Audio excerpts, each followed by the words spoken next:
Hello student, this question is asking which of the following method can be used to obtain highly pure metal which is liquid at room temperature. Two keywords are there, two key statements are given there. Highly pure and liquid at room temperature. Whenever we think about any metal which is liquid at the room temperature, mercury will come in our mind. Okay, for mercury we are using here what? Distillation process. But student, you must know that one more metal is there, that is what? The gallium. In the answer it is given that 303 Kelvin is going to be the melting point for the gallium.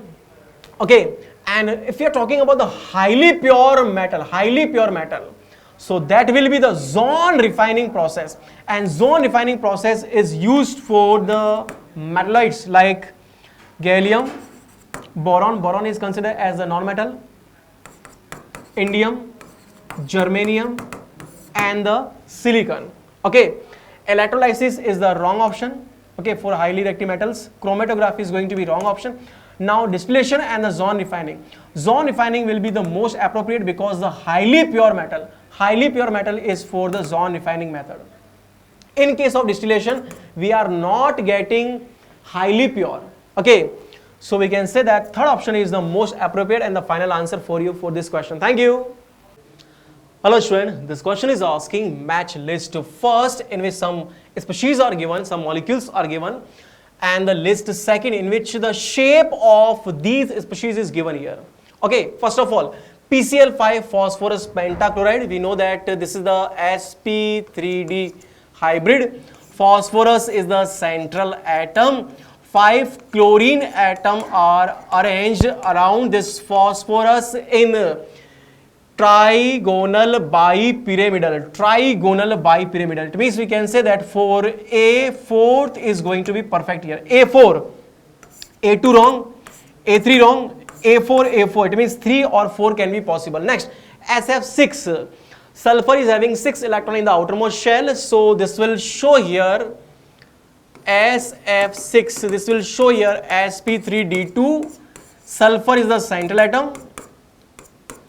6 fluorine atoms are surrounding here one sulfur atom in octahedral shape.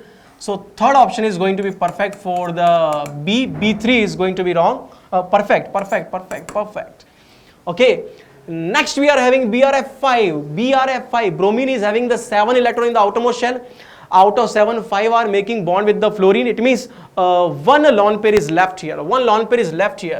So we can say that this BRF5, though it will show here the sp3d2, but bromine is the central atom, fluorine 1, 2, 3, 4 and the 5. One lone pair is present here. This is the square and one pyramid is given here. Square pyramidal. First for the BRF5. C1 is going to be your answer. It means we can say C2 is going to be wrong. Fourth option is perfect here. If you want to match here the BF3, of course this will be sp2 hybrid. So here we are having trigonal planar BF3. So trigonal planar, this is the second option, BF3. D2 is the perfect option. Fourth option is your final answer. Thank you. Well students, let's have a look at the question. The question says, tritium, a radioactive isotope of hydrogen, emits which of the following particles? Now see students, this question comes directly from the nuclear chemistry part. Well, in NEET, generally the question are not asked from the nuclear chemistry part, but this is the beauty of the NTA, that they just ask this particular question from the nuclear chemistry part in NEET exam. Well, let's have a look at it.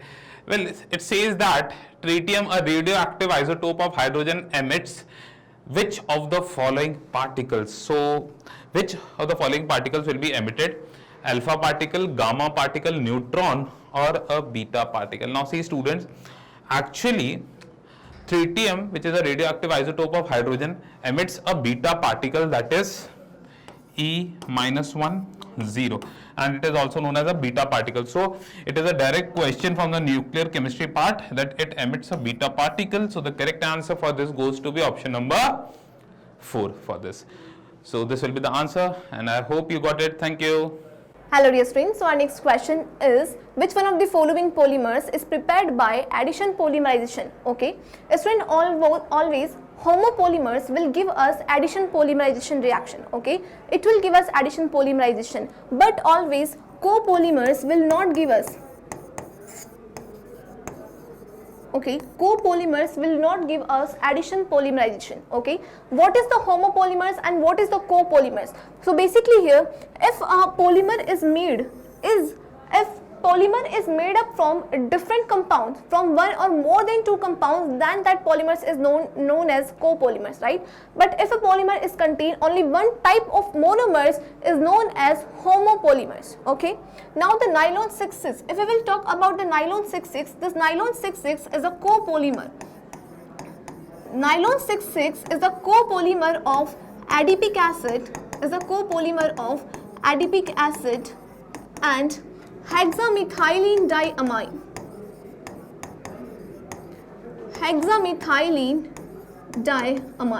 Okay, so basically it will not give a, this is not the addition polymerization, this is the condensation polymerization, because if you have this is the structure of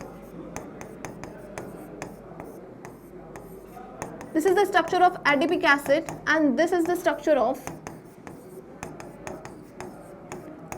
hexamethylene diamine. So basically here what happened here, when these two compounds will react to each other, then what happened here, this water molecule will leave. Okay, so basically here this small molecule of water will release, that's why this is known as condensation polymers. What is the condensation polymers? Is when two monomers will combine together and small molecules of water, ammonia and alcohol will release, that polymers will known as condensation polymer. So this nylon 6,6 is condensation polymer because here water molecule will leave, so basically it will not give us addition polymerization. Okay, this is the copolymer, and copolymer will not give us addition polymerization. Now the next is novolic. Okay, so student, basically novolic is the copolymer of phenol and formaldehyde. Okay, now the next is dacron. So dacron is the copolymer of the ethylene glycol,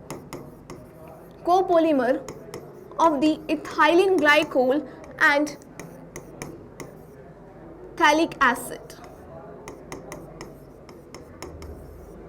Okay, so this dacron is the copolymer of the phthalic acid and ethylene glycol, so that's why it will not give us addition polymerization. But here we have teflon. This teflon will give us addition polymerization because this is the homopolymer, because here only one monomer are present, which is CF2 double bond CF2. Okay, tetrafluoroethene. This tetrafluoroethene is the monomer of teflon, and this is the homopolymer. That's why here it will give us addition polymerization, and this is known as teflon. Okay, so option 4 is the correct answer, but novolic, nylon 6,6 and dacron are the copolymers. It will not give us addition polymerization. Thank you students, option 4 is the correct answer. Hello dear students, so our next question is, what is the IUPAC name of the organic compound formed in the following chemical reaction? Okay, first is acetone. This is the structure of acetone. Student, this acetone will react with the ethyl magnesium bromide in presence of dry ether solvent. Okay, student, ethyl magnesium bromide is a Grignard reagent, and Grignard reagent is organometallic compound which is a good source of alkyl carbon ion. So this C2H5 minus, this alkyl carbon ion will attack at this electrophilic site and bond will shift to the oxygen. So finally we will get this CH3CO minus CH3 CH2 CH3. Okay, now this compound will undergo 4O2 by hydrolysis. This O minus will trap the hydrogen and we will get this compound here. This is the simply nucleophilic addition reaction. This reaction is proceeded by the nucleophilic addition reaction mechanism. Okay, now student, basically you can see to the IUPAC naming for the given compound, firstly we have to select the principal carbon chain with the containing PFG. Okay, so this OH group is our principal functional group. Okay, now we have to select the principal carbon chain with the maximum number of carbon atoms. So this is our principal carbon chain. Okay, now student, we will start the numbering from that end, that we will obtain the PFG at the lowest locant position. So we will start the numbering from this end, 1 2 3 4. Okay, at the second position you can see that here methyl group are present. This is the substituent of the compound. So substituent will always return into the firstly to the IUPAC naming of this given compound. So this is 2-methyl. In our principal carbon chain we have 4 carbon atom, so we will use the word root but. Compound is saturated because only single sigma bond are present between the 2 carbon atoms. That's why here we will use the suffix "an". Okay, at the second position we have the PFG, so we will use the suffix for this PFG is "all", so butane to all. So 2-methyl butane to all is the correct IUPAC name for the given compound. So you can see here that option 3 is the correct answer. Thank you.